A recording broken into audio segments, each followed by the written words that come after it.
오늘 누가복음 2장 8절부터 20절 말씀 가지고 이 땅에 주신 하늘의 소식, 이런 제목으로 함께 은혜를 나누고자 합니다. 아주 오래된 이야기입니다. 지금은 신림동이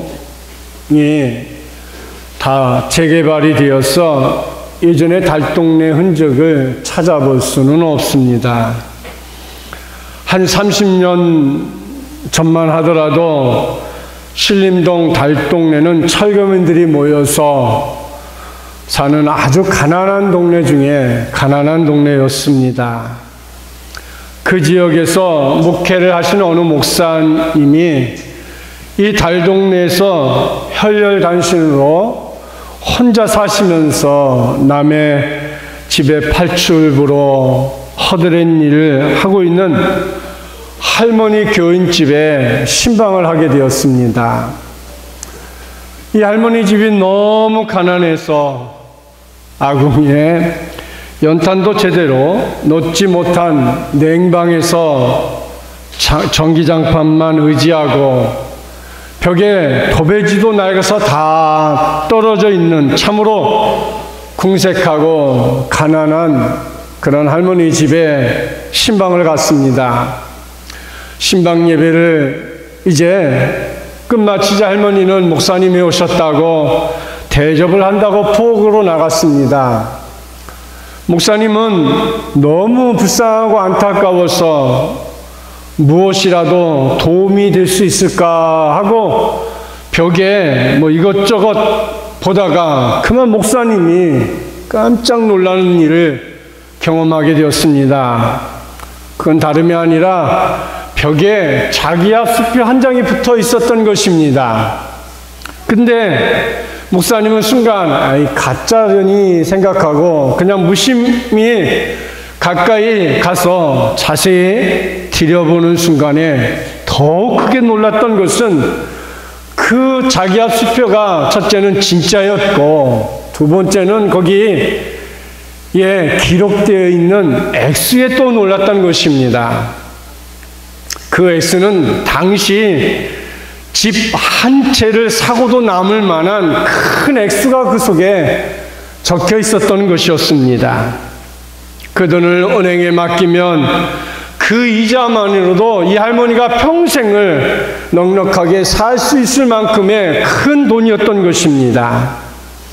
할머니가 찻잔을 들고 들어오자 목사님은 놀란 가슴을 진정하고 그 할머니에게 묻습니다. 할머니, 이 수표가 왜 여기 붙어 있지요? 그거 목사님 별거 아니에요. 차나 드시죠. 할머니는 목사님에게 차를 권합니다. 그러자 목사님은 할머니, 이 차가 급한 게 아니고 이것이 왜 이 벽에 붙어 있는 건지 그것부터 좀 자세히 설명해 주시죠. 그거요. 할머니는 아주 대수롭지 않게 별거 아닌 것처럼 목사님에게 이야기합니다. 지난해 부인도 없고 자식들은 바쁘다고 자기 아버지를 병간을 못하는 어떤 할아버지가 제가 우연찮게 병간호를 얼마 동안 해드렸는데 어느 날 그 할아버지가 자신을 불러서 그동안 고마웠노라고 하면서 그 할아버지가 주신 것이었습니다. 저는 그 할아버지가 그 후에 며칠 후에 세상을 떠나서 그 할아버지가 준 것을 그냥 기념 삼아서 벽에다 붙여놓은 것입니다. 이 말을 들은 목사님은 할머니, 저건 그냥 종이 쪽지가 아니고 저건 은행에 가져가면 은행에서 많은 돈을 할머니에게 주실 수 있는 큰 액수가 적혀 있는 수표라고 하는 것입니다. 저 종합자가리가 돈이라고요? 할머니는 그 수표를 보면서 아이고, 이놈의 까막눈 어찌 좋단 말인가. 하면서 한숨을 크게 쉬었다는 것입니다. 사랑하는 성도 여러분, 천사가 우리에게 가르쳐 주신 성탄의 소식은 이 땅의 그 어떤 소식보다도 더 크고 벽에 붙어 있는 거금의 수표보다도 더 엄청난 소식을 우리에게 가져다 주었습니다. 아기 예수님이 탄생하시고 강보에 쌓여 구유에 누울 때 그 지역 목자들이 밤에 밖에서 양떼를 지키고 있었을 때에 하늘의 별을 보고 징조를 알고 아기 예수님을 찾아 나서게 됩니다. 누가복음 2장 7절부터 8절 말씀을 보니까 함께 송독합니다. 첫 아들을 낳아 강보에 싸서 그 위에 누웠으니 이는 여관에 있을 곳이 없었습니다. 그 지역의 목자들이 밤에 밖에서 자기 양떼를 지키더니 그때 하늘로부터 천사가 임하여 전해준 말씀이 바로 이제 이 땅에 아주 놀라운 소식을 전해줄 것입니다. 우리 예수님은 누울 곳이 없어서, 여관에 있을 곳이 없어서 마구간에서 태어나게 됩니다. 그리고 지역의 목자들이 밤에 양을 치러 나왔다가 놀라운 하늘의 징조를 보고 그 아기께 찾아가 경배 드리는 모습을 봅니다. 누가복음 2장 10절 말씀에 보니까 함께 성독합니다. 천사가 이르되 무서워하지 말라. 보라, 내가 온 백성에게 미칠 큰 기쁨의 좋은 소식을 너에게 전하노라. 온 세상에, 온 백성에게 미칠 큰 기쁨의 좋은 소식을 우리에게 전하기 위해서 이 놀라운 소식이 바로 성탄절이라는 것이죠. 온 백성이라는 것은 이 지구상에 이 지구상에 있는 모든 사람들이 들어야 할 기쁨의 좋은 소식을 말하고 있습니다. 모든 사람에게 아기 예수님이 이 땅에 오셨다는 소식은 그 어떤 소식보다도 기쁘고 특별한 소식인 것입니다. 큰 기쁨에서 여기에 큰이라는 것은 메가스라는 말로 가장 위대한 것을 의미하고 있습니다. 전무후무한 기쁨의 좋은 소식을 전해주기 위한 것입니다. 현대어 성경에 이렇게 기록하고 있습니다. 현대어 성경 누가복음 2장 10절 말씀에 우리 함께 성독합니다. 나는 지금까지 너희가 들어보지 못한 가장 기쁜 소식을 전하러 왔다. 이 소식은 모든 백성에게 큰 기쁨이 될 것이다. 지금까지 너희가 들어보지 못한 가장 기쁜 소식을 전하러 왔다는 거예요. 아직도 우리가 들어보지 못한 큰 기쁨의 소식을 아직도 세상 사람들은 알지 못하고 있습니다. 전 세계적으로 12월 23일은 다 공휴일입니다. 다 아십니다. 기독교 국가이든 기독교 국가가 아니든 모든 국가가 다 쉽니다. 이렇게 쉬지만 그날이 왜 쉬는지, 이 땅에, 이 낮고 낮은 땅에 우리에게 하늘의 가장 좋은 소식을, 기쁜 소식을 전하여 준 그 예수님이 오신 이 놀라운 소식을 아직도 알지 못하는 것이 많다는 것입니다. 첫째로 천사가 가르쳐준 소식은 구원이 되는 것입니다. 누가복음 2장 11절부터 12절 말씀해 보니까 우리 함께 성독합니다. 오늘 다윗의 동네에 곧 그리스도 주시니라. 너희가 가서 강보에 쌓여 구유에 누워있는 아기를 보리니 이것이 너에게 표적이라 하더니, 천사가 가르쳐준 소식은 분명 기쁜 소식입니다. 그 소식은 우리에게 구원의 소식입니다. 그 소식은 인간 세계에 오신 가장 귀하고 복된 구원의 소식임에 분명합니다. 프랑스 수학자이자 철학자이신 파스칼은 이런 인간의 상태에 대해서 이렇게 말하고 있습니다. 인간이 내면 깊은 곳에는 커다란 동공이 있는데 이것은 우주의 그 무엇으로도 채워지지 않고 오직 하나님으로 채워질 수 있다. 세상 것으로는 우리에게 만족할 수가 없는 것이 우리의 삶입니다.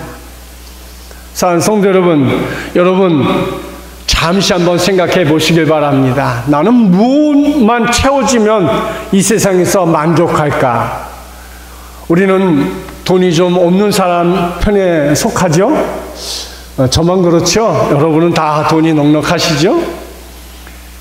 돈이 여러분 삶에 지금 누구처럼 돈이 많아가지고 저 그 나라에 막 갖다 쌓아놓는다고 저 사람들이 만족하고 살았습니까? 그래서 이런 사태를, 이 나라 이 국정 사태를 이렇게 만들어 놨습니까? 돈 많은 거요? 그거 끝이 없어요. 그 사람 만족하고 당신 행복했냐고 물어봐도 그 사람 행복하지 않았어요. 그럼 무엇이 우리에게 많으면 만족할 수 있겠어요? 여러분의 집이 100평이고 200평이고 1000평에 살면 여러분 만족한 삶을 살 수 있을 거라고 생각하십니까? 우리 자식이 둘도 없는 세계적인 대학에 4년 장학금을 받고 조기에 박사가 되고 유명한 대학 교수가 되면 여러분 삶이 만족하다고 생각하십니까? 사람은요, 어떤 걸 해도 만족하지 않습니다. 사람은 끝이 없는 거예요. 그 무엇으로도 우리를 채우지 못합니다. 오직 하나님만으로 채워줄 수 있다는 것을 우리는 알아야 하는 겁니다. 천사가 전해진 성탄의 핵심은 바로 인간의 몸을 입고 찾아오신 구원의 하나님인 예수님이 여러분과 나와 함께 한다고 하는 것.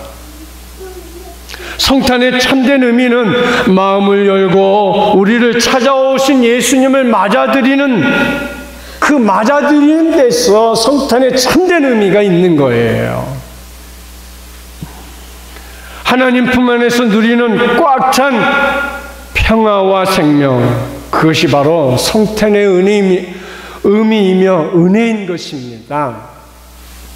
천사가 가르쳐준 소식은 뭐예요? 그래서 우리에게 구원이 되는 것입니다. 두 번째로, 첫 번 크리스마스 이야기를 성경에서 읽을 때마다 참 신기한 일들이 많은 것을 보게 됩니다. 그 첫째로, 천사 가브리엘이 나타나서 마리아에게 결혼도 하지 아니한 동정녀, 처녀가 아기 예수님을 잉태한 것이라고 신비스러운 말을 합니다. 동정녀 탄생이라는 것은 이사야 7장 14절에 이미 예언해 놓았죠. 함께 성독해 봅니다. 그러므로 주께서 친히 징조를 너희에게 주실 것이라. 보라, 처녀가 잉태하여 아들을 낳을 것이요 그의 이름을 임마누엘이라 하리라. 여인이 남자와 잠자리를 하지도 않았어요. 이 당시에는 얼굴도 보지 못하고 이제 양가에서 결혼을 약속하고 그럴 때도 있습니다. 그러나 성령으로 잉태된 것을 천사가 가르쳐주고 있습니다. 마태복음 1장 18절이나 20절에서 성령으로 잉태되었다 이렇게 말씀하고 있습니다. 두 번째로 하나님의 아들이 어떻게 사람의 몸을 입으시고 아기의 모습으로 태어나게 되셨는가. 정말 신기한 일이 아니겠습니까? 마태복음 1장 21절에 함께 성독합니다. 아들을 낳으리니 이름을 예수라 하라. 이는 그가 자기 백성을 그의 죄에서 구할 자이심이라 하니라. 여기 예수 이름을 예수라고 이름을 지으라고 이미 천사가 가르쳐주고 있죠. 예수라는 이름의 뜻이 뭐예요? 거기에 기록되어 있죠. 자기 백성을 그들의 죄에서 구원할 자이심이라. 이 말이 바로 예수라는 뜻입니다. 예수님께서 아기로 이 땅에 오신 것은 자기 백성, 하나님의 백성, 예수님의 백성, 우리 모두를 이 땅에 있는 하나님의 나라 사람들을 구원하여 주기 위해서 오신 것을 말씀하고 있는 것입니다.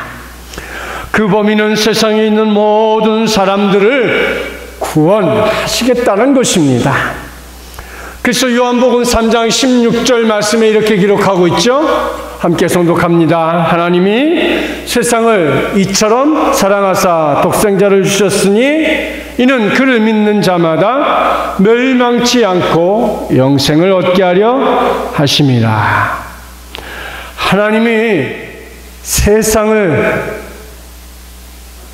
하나님께서 이 세상에 있는 모든 사람들을 사랑하기 때문에 전 세계와 전 인류의 모든 사람들을 구원하시려고 이 땅에 오신 것이랍니다.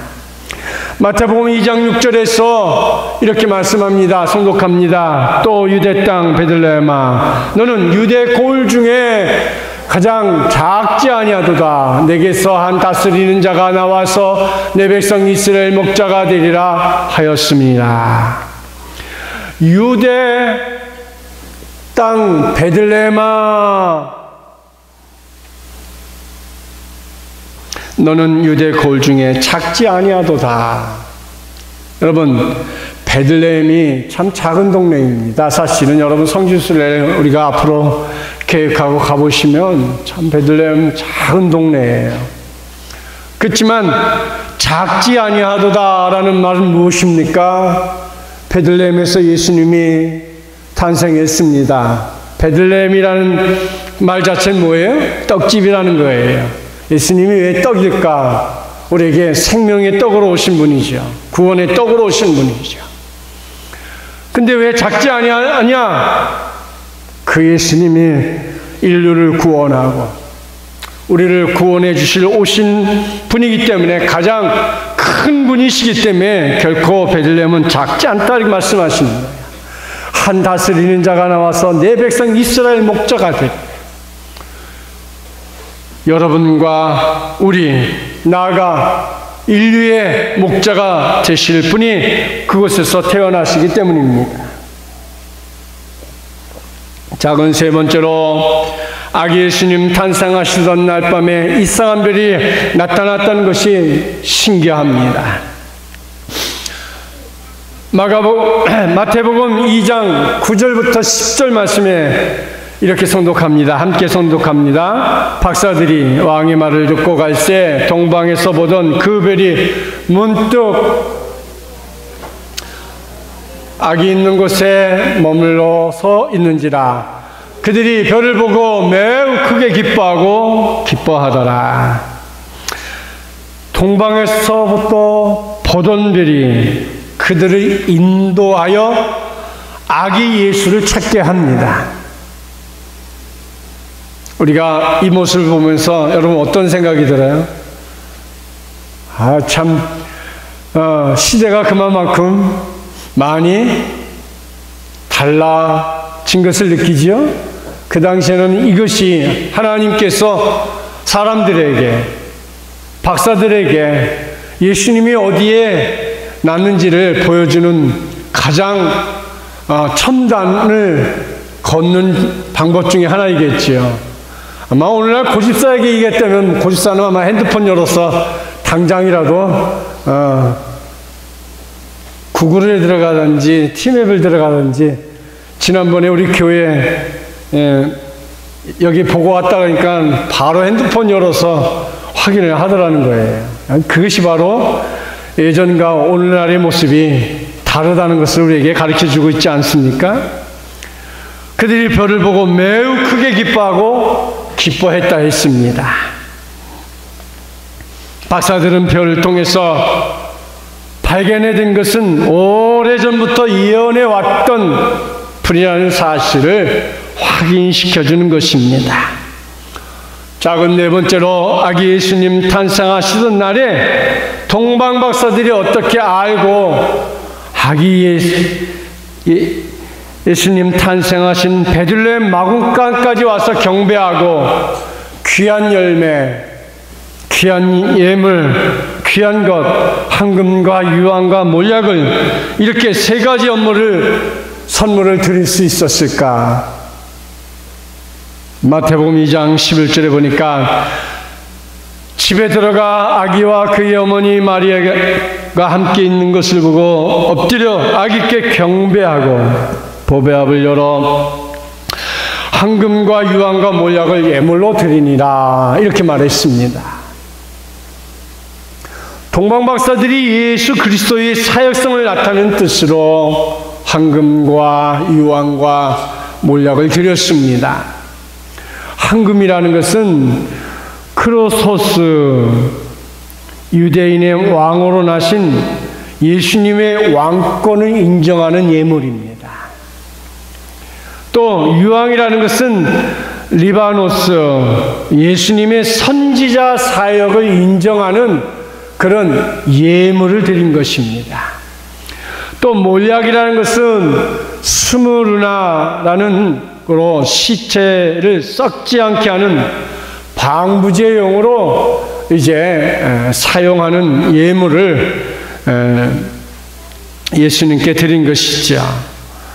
예수님은 이 땅에 왕으로서, 선지자로서, 제사장으로서 세 가지의 직분을 가지고 이 땅에 오셨습니다. 박사들이 우리가 그리스도를 왕으로 합당하게 영접하고, 제사장으로서 합당하게 영접하며, 선지자로서 합당하게 영접하며 경배를 드렸던 것입니다. 우리는 이 세 가지 예물을 드리는 그런 동방박사와 같은 사람들이 되어야 합니다. 작은 다섯 번째로 아기 예수님 탄생하시던 밤에 들에서 양을 지키던 목자들에게 하늘의 귀하고 놀라운 소식을 가르쳐 줍니다. 누가복음 2장 8절 우리 함께 성독합니다. 그 지역의 목자들이 대 밖에서 자기 양떼를 지키더니. 누가복음 2장 14절에 함께 성독해 봅니다. 지극히 높은 곳은 하나님께 영광이요 땅에서는 하나님 버심 입은 사람들 중에 평화로다 하니라. 자, 목자들이 밖에서 양을 지키다가 별을 보고 이제 예수님이 탄생할 곳을 확인했습니다. 그래서 그곳에 가서 지극히 높은 곳에서는 하나님께 영광이요 땅에서는 하나님의 기뻐하심을 입은 사람들 중에 평화로라 하게 합니다. 하나님께 영광이요 기뻐하심을 입은 사람들 중에 평화. 성탄절 예수님께서 이 땅에 오신 그 자체가 기뻐 받을 만한 사람들에게, 아기 예수님의 오심을 찬양하는 그들에게 기쁨의 좋은 소식이 되는 거예요. 목자들에게 성탄 소식을 전해 주었다고 하는데 이 또한 신비한 일이 아닐 수 없는 것이지요. 여러분, 하나님께 영광. 하나님께서 이 땅에 오신 것은 하나님의 죄로부터 허덕이고 멸망으로 가는 인간 여러분과 나를 위해서 영원한 생명을 주시기 위해서 오신 것이 바로 성탄절이죠. 그래서 기뻐하심을 입은 사람들 중에 평안하다 말하고 있는 것입니다. 왜? 죄 가운데 있는 사람은 죄가 우리를 억누르고 있고 죄가 우리를 멸망 가운데 가게 하고 죄로 인해서 우리가 더 이상 구원의 사람이 될 수 없기 때문에 우리에게 그 모든 죄를 해결해 주시기 위해서 이 땅에 오신 것입니다. 그러기 때문에 우리가 기쁜 거예요. 죄를 해결해 주시니 얼마나 기쁘겠습니까? 그래서 성탄의 참된 의미는 마음의 문을 열고 하나님 품 안에서 누리는 꽉 찬 평화의 메시지가 있는 것입니다. 성탄의 의미, 성탄의 은혜를 여러분들이 다 함께 누리기를 축원드립니다. 세 번째로 자기 백성을 죄에서 구원하실 분이 예수인 것입니다. 마태복음 1장 21절에 함께 성독합니다. 아들을 낳으리니 이름을 예수라 하라. 이는 그가 자기 백성을 그들의 죄에서 구원할 자이심이라 하니라. 조금 전에도 설명했죠. 예수라는 이름은 자기 백성을 그들의 죄에서 구원할 자임이라 그랬죠. 마태복음 1장 23절에도 말씀합니다. 함께 성독합니다. 보라, 처녀가 잉태하여 아들을 낳을 것이요 그 이름을 임마누엘이라 하리라 하였으니 이를 번역한즉 하나님이 우리와 함께 계시다 함이니라. 자, 처녀가 잉태하여 아들을 낳을 것이라 했습니다. 성령으로 잉태된 것이었습니다. 그 이름을 이제 뭐라고요? 임마누엘이라 하라 했습니다. 여러분, 임마누엘이란 뜻이 거기에 번역되어 있죠? 뭐라고 번역했습니까? 하나님이 우리와 함께 계시다. 임마누엘이란 말은 우리 성도들과 함께 계시다는 말입니다. 우리가 하나님과 함께하면 우리는 항상 임마누엘의 삶을 살아가는 것입니다. 하나님과 함께 임마누엘 삶을 통하여서 여러분 더 이상 죄인이 아니요 구원받은 하나님의 백성이요 구원받은 하나님의 자녀인 것을 우리에게 가르쳐주고 있는 것입니다. 우리가 구원받았다는 사실은 가장 큰 악, 죄와 죄책, 죄의 세력, 죄의 형벌에서 더 이상 묶임을 당하고 있는 것이 아니라 이제 자유함을 얻은, 이제는 더 이상 죄가 아닌 구원받은 자로서의 노임을 얻은, 해방을 얻은 그런 성도인 것을 말씀해 주고 있는 것입니다. 그래서 이 땅에 오신 예수 그리스도만이 우리의 죄를 해결해 주실 수 있는 것입니다. 누가복음 2장 14절에 보니까 함께 성독합니다. 지극히 높은 곳에서는 하나님께 영광이요 땅에 하나님이 기뻐하시는 사람들 중에 평안하다. 축원드립니다. 여러분에게 평화가 있기를 축원드립니다. 축원드립니다. 천사들의 칸타타 노래를 들으면서 목자들은 얼마나 황홀하고 감격에 넘쳤을까 생각해 보시기 바랍니다. 성경 오늘 것을 봐도 그날 밤처럼 그렇게 많은 천사들이 나타난 적은 아마 없을 것이라 생각합니다. 그날 밤 베들레헴 들녘의 목자들만큼 그렇게 많은 천사들 본 사람이 없을 것이라고 생각합니다. 아브라함도 못 봤을 것이고 모세도 못 봤을 것입니다. 그 첫 번 성탄의 밤에 목자들만 그렇게 많은 천군 천사들을 보았을 것입니다. 성도들이 죽어서 천국 가에 볼 수 있는 그토록 많은 천사들을 목자들은 한꺼번에 본 것입니다. 이제 결론을 맺으려고 합니다. 성탄의 기쁜 소식이 성도의 가정에 흡족하게 임하길 바랍니다. 이런 이야기를 하나 들려주고 마치려고 합니다. 여러분이 잘 아는 오헨리의 작품 중에 크리스마스 선물이라는 것이 있습니다. 미국의 소설가 오웬리의 작품 크리스마스 선물이라는 이야기는 바로 이렇습니다. 한 도시에 가난하지만 사랑이 넘치는 부부가 짐과 델라라는 이 부부가 살고 있습니다. 성탄절이 다가오자 두 사람은 각각 걱정이 되었습니다. 서로에게 크리스마스 선물을 하고 싶은 마음이 너무 간절했던 것입니다. 그런데 너무 가난해서 선물을 살 돈이 없던 것이었습니다. 서로에게 크리스마스를 선물은 하고 싶지만 부부는 서로에게 선물을 무엇으로 할까 하고 각자 고민을 했습니다. 그래서 아내 델라는 자기의 그 아름다움의 상징인 머리가 긴 금발 머리카락을 잘라서 남편이 늘 가지고 다니는 손목시계를 줄이 없어서 있는 그 줄을 하나 사야겠다 하고 머리카락을 잘랐습니다.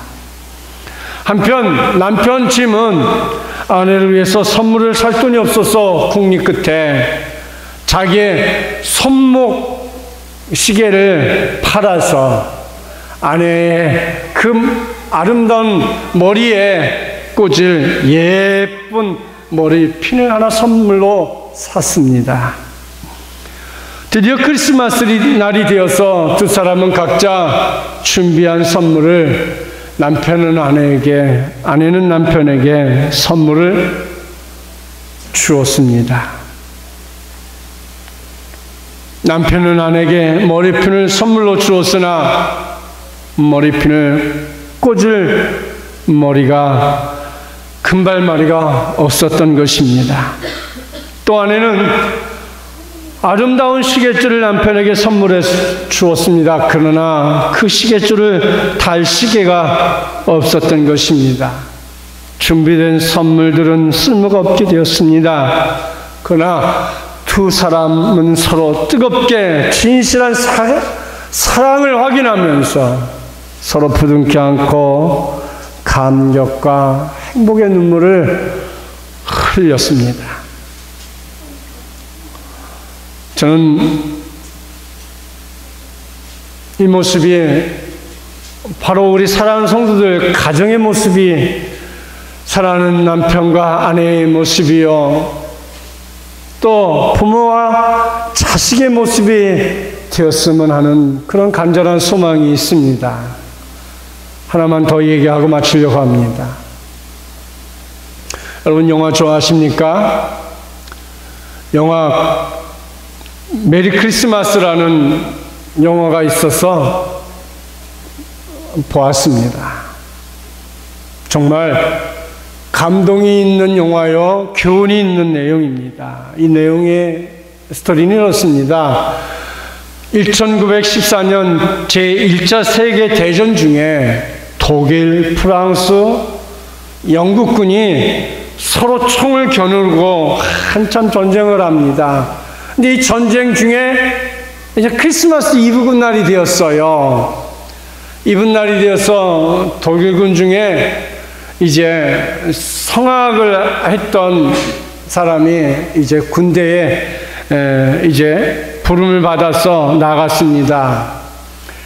이 성악을 한 이 남자가 이제 그 자기 부인이 또 성악을 하는데 각하에게 그 부인이 성탄절 때 노래를 부르게 되는데 혼자 부른 게 아니라 이제 군대에 가 있는 자기 남편을 불러서 같이 각하 앞에서 이제 노래를 부르게 됩니다. 그리고 그 밤에 다시 그 부인을 데리고 그 전선으로 갑니다. 그 전선에 이제 밤이 돼서 각자 진영에서 크리스마스 이브 밤에 이제 각자 진영에서 성탄절인데 전쟁이 있으니 얼마나 그 사람들이 비참하겠어요. 그때 노래를 하게 됩니다. 그래서 한 곡을 막 부르는데 영국군 진영에서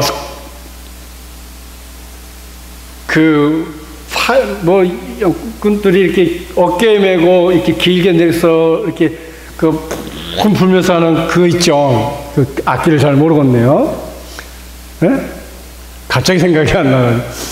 그거를 그쪽이 진영에 있는 이걸 불어줘요. 그 곡에 맞추어서 이제 이쪽에서는 이쪽 진영에서는 멀리 이렇게 중간에 양쪽 진영에서 있는데 노래를 부르니까 저쪽 진영에서 그 곡에 맞추어서 반주를 해줘요. 반주해봐요.